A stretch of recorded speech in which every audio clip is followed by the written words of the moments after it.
ఈ programme Joyce Meyer Ministries partners మరియు friends ద్వారా స్పాన్సర్ చేయబడింది.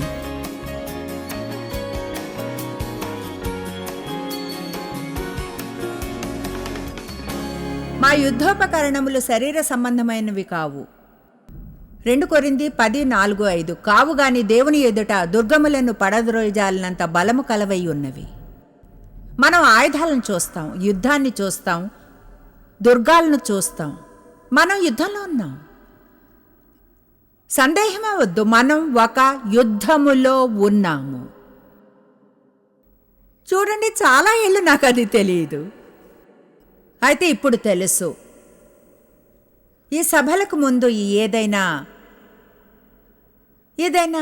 బుద్ధి లేనిది ఒకటి, అదే అపవాది నన్ను చంపివేయడానికి చూస్తాడు, అలా చేయాలని చూస్తాడు.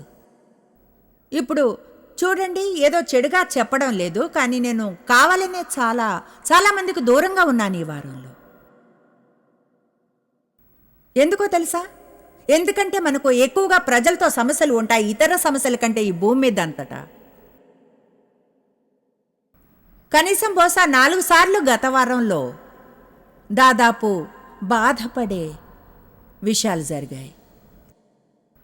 ఎవరేదో చెప్తారు, అదెలా అంటే, ఓ దేవా సహాయం చేయి, సహాయం చేయి, ఓ దేవా సహాయం చేయి. నాకు తెలుసు కనుక అపవాది తంత్రాలు నాకు తెలుసు. ఇప్పుడు నాకు తెలుసు అతనికి దీనికంటే వేరే ఇష్టం ఉండదు. నేను ఇక్కడికి రావాలి, వారమంతా ఎవరితోనో పోట్లాడుతూ గడిపి ఇక్కడకు వచ్చి నవ్వుతూ నటించాలి, అంతా బాగానే ఉందన్నట్లు లోపల గందరగోళంగా ఉన్నా సరే.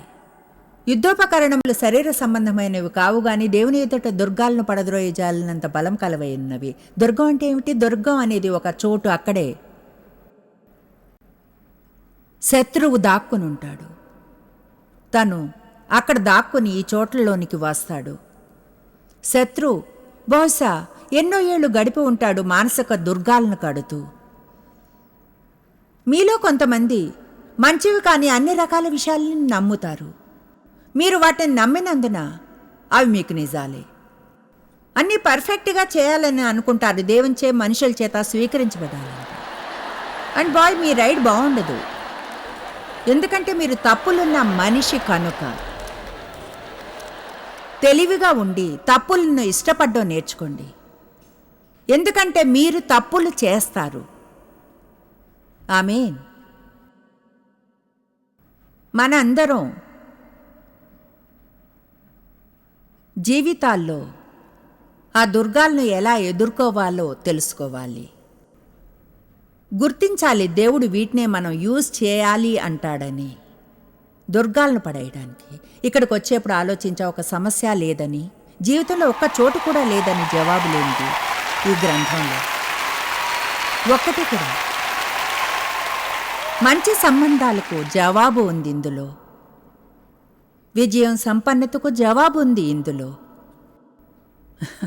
మంచి ఆరోగ్యానికి ఉంది ఇందులో, ప్రేమించబడ్డానికి విలువైన వాళ్ళ ఫీల్ కావడానికి ఉంది ఇందులో, భద్రత ఫీల్ అవ్వడానికి కావలసిన జవాబులున్నాయి ఇందులో. అయితే మనం ఎంతగా దీన్ని చదివినా మన జీవితంలో కానీ అన్వయించుకోకపోతే, ధ్యానించకపోతే, మన జీవితంలో అది నిజం కానంత వరకు. తెలుసా, మనకు వాక్య ధ్యానం అంటే భయపడతాం, ఎందుకంటే అవి కొన్ని ధర్మాల్లో యూజ్ చేయబడుతుంది, కొన్నిసార్లు న్యూ ఏజ్ ప్రాక్టీసుల్లోనూ. అయితే నిజం ఏమిటంటే శత్రువుకు మాత్రమే తెలుసు దేవుని రాజ్యం నుంచి ఎలా దొంగిలించాలో, దేవుడు మంచివై ఉంచిన వాటిని ఎలా మార్చాలో అన్నది. బైబిల్ అంతటా చెప్తుంది ధ్యానించమని. ధ్యానించు, మీ మనసులో విషయాలను మళ్ళీ మళ్ళీ నెమరు వేసుకోండి, మీ శ్వాసలో కూడా పలకండి, వాటిని వ్రాయండి, చదవండి. 2వ రోజున వాటిని చూడండి, మళ్ళీ మళ్ళీ చూడండి, మీ జీవితంలో అవి నిజాలుగా మారేంతవరకు. గత వారం నేను బాధపడే పరిస్థితి వచ్చిన కొన్నిసార్లు నాకు గుర్తుంది. ఒకసారి డేవ్ నేను ఇంటికి వస్తున్నాం, మా అబ్బాయి డేవిడ్ మాతో ఉన్నాడు. డేవ్ కొద్దిగా గోల్ఫ్ ఆడుతూ ఉండేవారు, ఆటలకు వెళ్ళేవారు ఎక్కువగా. నేనన్నా, రేపు నా రోజు, సరే హనీ, మనం ఇది చేద్దాం అది చేద్దాం, నిన్ను భోజనానికి బయటికి తీసుకెళ్తాను. సరే, డేవిడ్ కారులో ఉన్నాడు. అతని ఫ్రెండ్ ఫోన్ చేశాడు, వాళ్ళకి అవకాశం వచ్చింది గోల్ఫ్ ఆడటానికి వాసన్ హిల్స్ కంట్రీ క్లబ్లో. చెప్పాలంటే ఎంతో అందమైన క్లబ్ సెంట్ లూయిస్లో. వాళ్ళ నాన్నతో అన్నాడు, వస్తారా? డేవ్ అన్నాడు, ఓ తప్పకుండా. నేనన్నా, ఓ ఎక్స్క్యూజ్ మీ,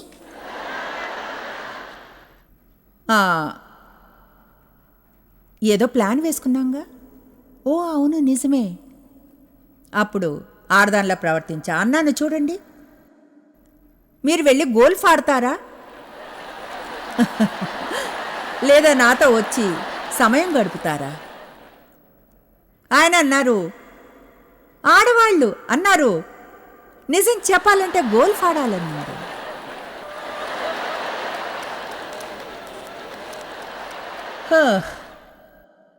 ఇప్పుడు ఏమిటో తెలుసా, పురుషులు కొన్నిసార్లు స్మార్ట్గా ఉండరు. అంటే మీలో కొంతమందికి నేను ఒక చిన్న సలహానివ్వనా? ఆయన ఇలా అనుంటే, ఓ హనీ, నేను చూడు, నాకు గోల్ఫ్కి వెళ్ళడం ఇష్టమే, కానీ నీతో సమయం గడపడం అంటే ముఖ్యమైనది ఏమీ లేదు. అప్పుడు ఉబ్బిపోయి అనేదాన్ని, పర్వాలేదు గోల్ఫ్కే వెళ్ళండి. తర్వాత ఆయన వెళ్తే సంతోషపడేదాన్ని, కానీ ఓ లేదు, ఆయన నిజం చెప్పారు, గోల్ఫ్కి వెళ్ళడం అంటే ఇష్టం. కనుక నిజమే చూడండి. అప్పుడు నేను ఈ పుస్తకాన్ని వ్రాసాను, పవర్ థాట్స్. అందులో కొంచెం పరిచయం చేస్తున్నా, ఇంకొంచెం వేరే సమయంలో. నేను నిజంగా ప్రజలు అర్థం చేసుకోవాలనుకుంటున్నా, ఒక చోట ఫ్రీగా ఉండడానికి మీరు తీసుకోవాలి, కాలేజ్ కోర్సులో అనుకోవాలి, కొంచెం సమయం కోసం. విషయాలకు తేనెపూసి చెప్పడం మానేయాలి. నేను కేవలం 12 పవర్ థాట్స్తో ఆరంభించా. వాటిలో ఒకటే బాధపడడం నాకు కష్టం. నా 12 శక్తివంతమైన ఆలోచనలో ఒకటి ఈ వారాంతంలో మీకు బోధిస్తా. అలాగే నా కొత్త పుస్తకం కొనేలా నా భర్త నన్ను బాధ పెట్టాడు. సభకు 4 రోజుల ముందు నేను కారులో కూర్చున్నాను, వెళుతున్నాము. దేవా సహాయం చేయి, దేవా సహాయం చేయి. బయటకు మాట్లాడడం లేదు, మనసులోనే, దేవా బాధపడాలని లేదు, సహాయం చేయి, బాధపడాలని లేదు, సహాయం చేయి. అయినా నిజం చెప్తున్నాను, ఆయన చెప్పేయాలనిపించింది. నాకు బాధపడాలని లేదు, గాయపడాలని లేదు, బాధపడాలని లేదు. సహజమే. ఆయన ఇలా అన్నారు, చూడు నేను నీతోనే వస్తా, ఇప్పుడు వద్దు, నాతో రానవసరం లేదు. రావాలనుకుంటే చెప్పేవారు అమ్మతో బయటకు వెళ్ళాలని. నేను వెళ్ళండి వెళ్ళండి. అప్పుడు ఆయన ఎలా అంటే, ఓకే. ఆయనకి నాలా తెలివి లేదు. ఆయన ఎలా అంటే, ఓకే శనివారం వెళ్దాం.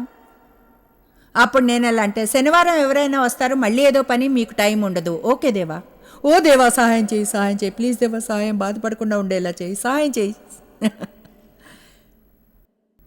చూడండి, నాకు 10 నిమిషాలు పట్టింది. ఎలాంటి సమస్య అయినా ఉన్న పరిస్థితుల్లో ఏం చేయాలో తెలుసుకోవడంలోనే అందం ఉంటుంది. అవును, నాకు ఒక పరిస్థితి ఉండేది, మీలో చాలామందికి ఉన్నట్లే. 20 ఏళ్ల క్రితం ఆ పరిస్థితి ఒక వారం వరకు సాగేది, లేదా బహుశా 2 వారాల యుద్ధం. అప్పుడు నేను నా పెళ్ళైన మొదటి రోజు నుండి మొదలు పెట్టేదాన్ని. ఆయన చేసిన ఇప్పటి వరకు ప్రతి ఒక్క నిరాశపరిచే సంఘటనను గుర్తు చేస్తూ, అంటే ఆయన మీద నేరాభావాన్ని మోపుతూ, నిజంగా అదెంతో విషాదంగా ఉండేది. 10 సార్లు అది అయిపోయింది. 10 నిమిషాలు.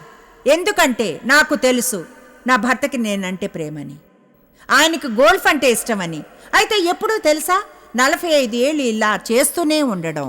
రేపు లంచ్ చేయకపోతే ఏదో 1,00,000 లంచ్లు బాకీ ఉన్నట్లు తెలుసా, మూలిగే దానిలో యాక్ట్ చేయక్కర్లేదు. ఆయన కానీ ఇలా అని ఉంటే, చూడు హనీ, నీతో కొన్ని ప్లాన్స్ ఉన్నాయి, నేను ఆయనకి చెప్పేదాన్ని. ఆయనకి తెలుసు నేను చెప్పాను, నా ఫీలింగ్స్ని గాయపరిచావని. ఆయన సారీ చెప్పారు. అప్పటి నుంచి మంచిగా ప్రవర్తించసాగా.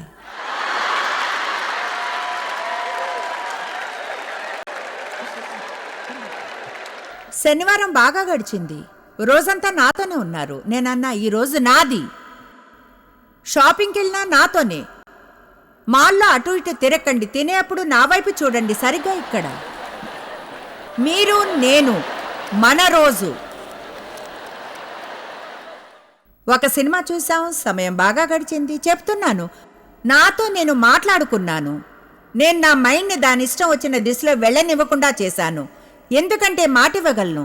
మిస్టర్ అపవాది సరిగా ఇక్కడ కూర్చుని ఉన్నాడు, ఇలా అంటూ, చూసావా మళ్ళీ గోల్ఫ్కి వెళ్తున్నాడు, గోల్ఫ్ గోల్ఫ్ గోల్ఫ్. నువ్వేమాత్రం సహించకూడదు.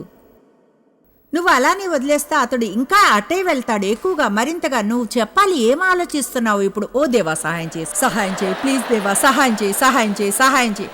అదే యుద్ధం అంటే. కమాన్ నౌ.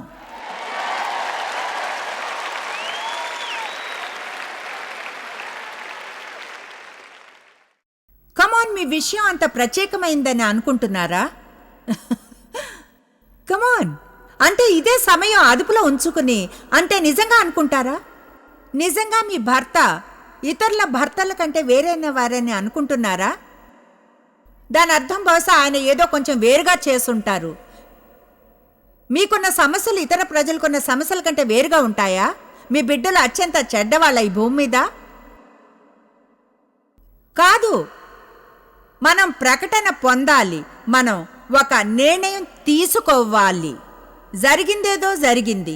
నేనిక అదే పిచ్చి పర్వతం చుట్టూ తిరుగుతూ ఉండను.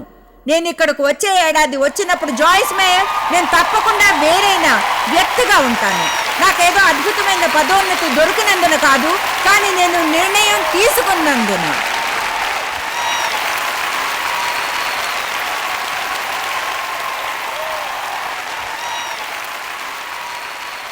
నేను కారణం చెప్పగలను ఇక్కడెందుకున్నాను. నా జీవితంపై దేవుని కృప మరియు పిలుపు వల్లనే కాదు, నిజం చెప్పాలంటే వదిలివేయడానికి ఒప్పుకోనందున. మీరు ఆశ్చర్యపోతారు ఏం జరుగుతుందో మీరు కానీ నిర్ణయించుకుంటే ఎవరైనా సరే పొందగలిగితే నేను దాన్ని పొందగలను. ఎవరైనా దుర్వినియోగపడ్డ బాల్యాన్ని జయించగలిగితే నేను ఆ పరిస్థితి నుండి బయటపడగలను. మీరు ఎప్పుడూ వేరెవరితోనో పోరాడక్కర్లేదు, మీతో మీరు పోరాడాలి అసూయపడకుండా ఉండేలా. మీ జీవితంలో విజయాలు పొందవచ్చును. మంచిగా ఆలోచించడం ఎందుకంత కష్టం? ఓ మై గాష్, మంచిగా ఆలోచించడం ఎందుకంత కష్టం? నిజం ఏమిటంటే మనకు 2 స్వభావాలుంటాయి. మీరు ఇది ఎప్పటికైనా అర్థం చేసుకోలేరేమో. మీరు మాత్రం పూర్తి క్రైస్తవం విషయాన్ని దాదాపు ఒక ఏడాదిలోపు వదిలేసి అనుకుంటారు మహాముదురని. పౌలు కరెక్ట్గా వివరించాడు రోమా 7లో, నేను చేయాలనుకున్నది చేయలేకపోతున్నా, చేయకూడదనుకునేది చేస్తున్నాను. ఏమిటి నా సమస్య? నేను ఇది చేస్తున్నాను కానీ అది చేయాలని లేదు. అప్పుడు అది చేసేది నిజంగా నేను కాదు. నేను ఇది అర్థం చేసుకోవడానికి ముందు ఎలా అంటే, అవును మరి ఎవరై ఉంటారని అనుకుంటున్నా. నన్ను చిరాకు పరిచేవాడు. అది ఎలా అంటే, కొంత బాధ్యత అనేది తీసుకో, నేను చేయలేదు అన్నది ఒకవేళ చేస్తుంటే. అయితే అతను నిజం గురించి చెప్తున్నాడు, తిరిగి జన్మించానని, నూతన స్వభావం ఉందని. 2 కొరింథీ 5:17 ఎవడైనను క్రీస్తునందున్న ఎడల వాడు నూతన సృష్టి, పాతవి గతించెను, ఇదిగో క్రొత్తవి ఆయను. మనకు ఒక కొత్త స్వభావం వస్తుంది. అయితే అది మన ఆత్మ లోతుల్లో ఉంటుంది. లోపల ప్రతి ఒక్కటి నూతనంగా అవుతుంది. అదెలా అంటే, ఎప్పుడు ఈ పాత ఇంటి వైపే వెళ్తుంటారు. బహుశా ఒకసారి చాలా కాలం క్రితం మీరు లోపలికి వెళ్తే అంతా బాగు చేశారు, ఎంతో అందంగా ఉంది లోపలంతా, కానీ వాళ్ళింకా బయట బాగు చేయలేదు. వాళ్ళింకా డబ్బులు వస్తువులు జమ చేస్తున్నారు. ఎందుకంటే బయటంతా బాగు చేయడానికి. మీరు అటువైపుగా వెళ్తే ఏమీ మార్పు లేదనుకుంటారు, ఎందుకంటే బయట చూడడానికి మార్పు ఉండదు. మనం అలానే నూతన క్రైస్తవులంగా ఉంటాం. ప్రజలు అటుగా వెళ్ళొచ్చు, మన జీవితాల్లోకి వచ్చి అంటారు, నువ్వు ఇంకా మారలేదు. ఒకరోజు ఒంటరిగా ఉండి ఇలా అనుకుంటారు, నేను మారలేదు. మిమ్మల్ని అద్దంలో చూసుకుని అనుకుంటారు, మారలేదు. ఇంట్లో ఎప్పట్లానే ప్రవర్తిస్తారు. మీ భర్త రక్షణ గురించి చెప్పారు, ఆయన అంటారు, నువ్వు మారలేదు. పిల్లలు అంటారు, మారలేదమ్మా. వారితో ఒప్పందం చేసుకుంటారు, నేను ఇంకా మారలేదు, నాకేమీ కాలేదు. మీరు అర్థం చేసుకోవాలి, ముందుగా మీరు పొందినదంతా లోపల వైపున పొందారు. బీజం క్రీస్తు బీజము చూడండి, అది ఒకలా ఇలా ఉంటుంది. మనం ఈ మట్టి కుండ లాంటి వారం. ఇదిగో ఇది చూడండి.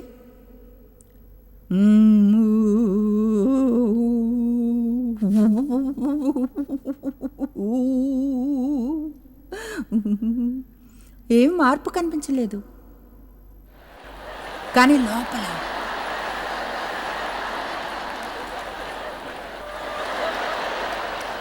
ఫన్నీగా ఫీల్ అవడం మొదలైంది. మంచిగా ఉండాలని ఉంది.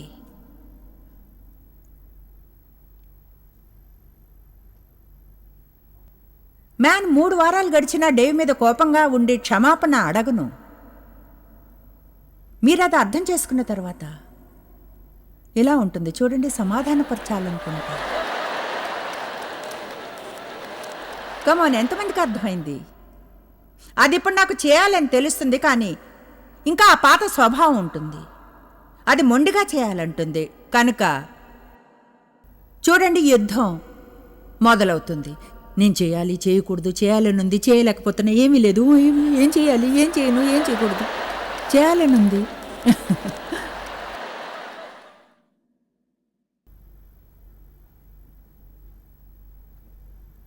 ఏం లేదు. భూమిలో ఒక విత్తనాన్ని నాటినప్పుడు ముందుగా చూడండి, భూమిలో ఒక విత్తనాన్ని నాటినప్పుడు ముందుగా అంతా బయటకు వస్తే బాగుంటుంది అనుకుంటాం. అయితే అక్కడున్న వేర్లను చూసారా? ఏదైనా పైకి ఇలా రావడానికి ముందు ఈ వేర్లన్నీ బాగా లోతుగా అటు క్రిందకు వెళ్ళాలి. ఒక విత్తనం భూమిలో నాటినప్పుడు మట్టిలో నుంచి ఒత్తిడి, మట్టిలో ఉండే వేడికి చివరికి పగిలి బయటి పొర చిరిగి విత్తనపు మొలక అనేది చివరికి వేరవుతుంది. ఆ తరువాత వేర్లు క్రింద వైపుకి, పండు పైకి వస్తుంది. ఇప్పుడు తెలుస్తుంది ఇది నిజంగా చాలా ఫాస్ట్గా సూపర్ స్పీడ్ వర్షన్ అని. మీ జీవితపు 40 ఏళ్ళది. మీరు అర్థం చేసుకోవాలి, విత్తనం కూడా అటువంటిదేనని. నేను దాన్ని ఇక్కడ నాటాను చూడండి. రైతునయ్యుంటే విత్తనం గురించి తెలియని వాడు ఉండడు అనుకుంటా, కానీ నేను సహనంతో దానికి నీళ్లు పోస్తే, మీరు గాని మీ ఆత్మలో విత్తనానికి నీరు పోస్తే, వాక్యపు నీరు, ఓ మై గుడ్నెస్, మీరు ఆ వారాంతంలోనే పెరుగుతారు. మీ మనసు నూతనీకరించబడుతుంది. దాని ఫలాన్ని మీరు చూడగలుగుతారు. ఇప్పటి నుండి 6 నెలల్లో, 1 ఏడాదిలోపు వావ్. చూడండి, నేను ఇక్కడ ఎంతో మంచిది చెప్తున్నట్లుంది. మౌనంగా ఉన్నారంతా. తర్వాత ఇంకొంచెం వెయిట్ చేస్తారు, మీరు ఇలా అవుతారు. తర్వాత ఇంకొంత వెయిట్ చేస్తే ఇలాంటిది పొందుతారు. ఇంకొంచెం వెయిట్ చేస్తారు, మీరు పెద్ద నీతి వృక్షంగా మారుతారు. మీరు మరికొంత వెయిట్ చేస్తే పళ్ళు కాయడం మొదలవుతాయి కొమ్మలకు. ఇక చివరికి మీకు తెలుసా, మిమ్మల్ని మీరు గుర్తుపట్టలేరు. అదంతా మీ మైండ్లో మొదలవుతుంది. ఆరంభించిన చోటుకే వెళ్దాం. ఒక మనిషి మనసులో ఎలా ఆలోచిస్తే అలానే ఉంటాడు. మీలో కొంతమంది విజయం పొందలేదు. ఎవరో మీ మీద చేతులు పెట్టొచ్చు, ఒక వెంట్రుక కూడా లేనంత వరకు తల మీద. మీరు ప్రతి ప్రేయర్ లైన్లో ఉండవచ్చును. మీ సిటీకి వచ్చిన ప్రతి అద్భుతం చేసేవాని వద్ద ప్రతి ఆదివారం 2 ప్రవచనాలు పొందవచ్చు రాబోయే 10 ఏళ్ల వరకు. అయినా మీ జీవితంలో ఏ మార్పు ఉండదు. మీ మనసును గాని మార్చుకోకపోతే, దేవుడు కోరుకున్నట్లు ఆలోచించకపోతే. ఈ ఏడాది ఒక పుస్తకం రాసా, వచ్చే 7 వసంతం వరకు రాదు. అయితే దాని పేరు చాలా సింపుల్ ఫీలింగ్స్. ఎందుకంటే అన్నిటికంటే ఎక్కువగా ఎలా ఫీల్ అవుతామో అలానే జీవిస్తాం. దేవుని వాక్యం చెప్పేదానికి బదులుగా అది మనం మానివేయాలి. వచ్చే ఏడాది కాన్ఫరెన్స్ బాగు చేయడం గురించే పూర్తి కాన్ఫరెన్స్ చేయాలనుంది. మీ వద్ద నుండి దొంగిలించబడిందో లేదా పోగొట్టుకున్నదో దేవుడు తిరిగి మీకు ఇవ్వడం గురించి. అయితే మీకు అది ఆర్డర్లో ఉండడానికి, అలా జరగడానికి ముందు మీరు ఈ వారాంతంలో వింటున్న ఇదే సందేశపు భాగాల్ని వినాలి. మీ మనసుని సరిచేసుకోవాలి. నోటిని మూడిగా ఉండడం మానాలి. మీకు మంచి వైఖరి ఉండాలి. చూడండి, ఇది ఏమంత కష్టం కాదు. ఇది అదే విషయం ఏదైతే వింటూ ఉన్నామో మళ్ళీ మళ్ళీ మళ్ళీ మళ్ళీ మీకు విషయం చెప్పాలి. నా వద్ద కొన్ని కొత్తవి ఫ్యాన్సీగా ఒకటి ఉంది, అది దాన్ని మారేలా చేస్తుంది. అయితే హద్దు గీత ఏమిటంటే, మనం కానీ మన మనసును నూతనీకరించుకోకపోతే దేవుని వాక్యం ద్వారా మనం ఎన్నటికీ దేవుడు మనకై ఉంచిన పథకాన్ని ఆనందించలేము. మనం దేవుని వాక్యంచే జీవిస్తున్నాం. అది మీ జీవితం అవుతుంది, అది మీ భోజనం అవుతుంది. మీకు ఆ 2 స్వభావాలు ఉన్నాయి, వాటితో డీల్ చేయాలి. కొత్త స్వభావం పొందినప్పుడు యెహెజ్కేలు 11లో చెప్తుంది, దేవుడు ఆయన మనసుని మనలో పెడతాడని. నూతన మనస్సుని ఇస్తాడు ఆయన ఆత్మని మనలో ఉంచుతాడు. రాతి హృదయాన్ని తీసివేసి మృదువైన మనస్సునిస్తాడు, దేవుడిని కదిలించే సున్నితమైన దాన్ని. అయితే తెలుసా, ఆయన దాన్ని ఈ గందరగోళం మధ్యలో ఉంచుతాడు. అప్పుడు దేన్ని ఎక్కువగా పోషిస్తున్నా? నా ఆత్మను ఎక్కువగా పోషిస్తున్నానా? దేవుని వాక్యాన్నా? దేవునితో సహవాసం, ఆరాధించడం, దేవుని స్తుతించడం. నా ఆత్మను పోషిస్తూ ఆత్మను బలంగా ఉంచుతానా? శరీరాన్ని పోషిస్తుంటానా? రోజుకు 3 సార్లు భోజనం గురించి చెప్పడం లేదు. నేను చెప్పేది శరీరానికి ఇవ్వడం గురించి. దానికి ఇవ్వడం అంతే. దాన్ని నోరు మూసే దానికి ఏదైనా, సమాధానపరచడానికి ఏదైనా. అది బిడ్డ కంటే వేరేంది ఏమీ కాదు. 5 ఏళ్ల బిడ్డ ఇప్పటికీ నిప్పలు చీకుతున్నట్లు. ఎవరో ఆ బిడ్డ ఏడుపు, అరవడం ఎక్కువసేపు వెళ్ళాక ఆ నిప్పల్ని తీసివేసినప్పుడు. నేను చెప్పాలనుకున్న పాయింట్ ఇదే. మనం కష్టపడాలి.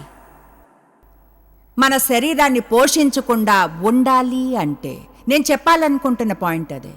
నేను చెప్తున్న విషయం ఏమిటంటే, మనం శరీరాన్ని పోషిస్తున్నంతకాలం విడుదల కాము. కనుక అది నిరంతరం కష్టం లాంటిది. దేవా నేను ఆ జిమ్లో 4 సంవత్సరాల నుండి కష్టపడుతున్నాను, ఇప్పటి వరకు అయినా ఎప్పుడూ బాధగానే ఉంటుంది. నేను ఎలా అంటే, అసలు ఎప్పటికైనా చేయగలనా? లేదు. ఎందుకంటే నేను ఒక క్రమానికి అలవాటు పడ్డ ప్రతిసారి వాళ్ళు మారుస్తారు. వెయిట్ లేపిన ప్రతిసారి ఇస్తూనే ఉన్నారు ఇంకొంచెం బరువు. మీరు నమ్మలేరు, వాళ్ళ దగ్గర ఇంత పెద్ద ఇనుపది ఉంది అంటే అది పెద్ద స్కీ స్లెడ్ లాంటిది. దాన్ని వాళ్ళు వెయిట్స్కి జోడిస్తారు. బరువులు నా మీద ఒక హార్నెస్ వేస్తారు. నేను దాన్ని పైకి లేపుతా, క్రిందికి, తిరిగి పైకి, కిందకు. ఎలాంటిదేదో పిచ్చితనమే. అయితే చూడండి, క్రింద ఉన్నదంతా పైకి వెళ్ళింది.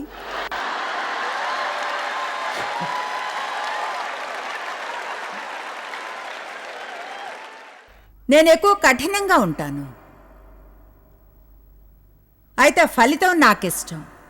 మిమ్మల్ని ఒక ప్రశ్న వేస్తాను. మీరు ఇప్పుడు కొంచెం అసౌకర్యంగా ఉండడానికి ఇష్టపడతారా తర్వాత మంచి ఫలితాన్ని పొందడానికి?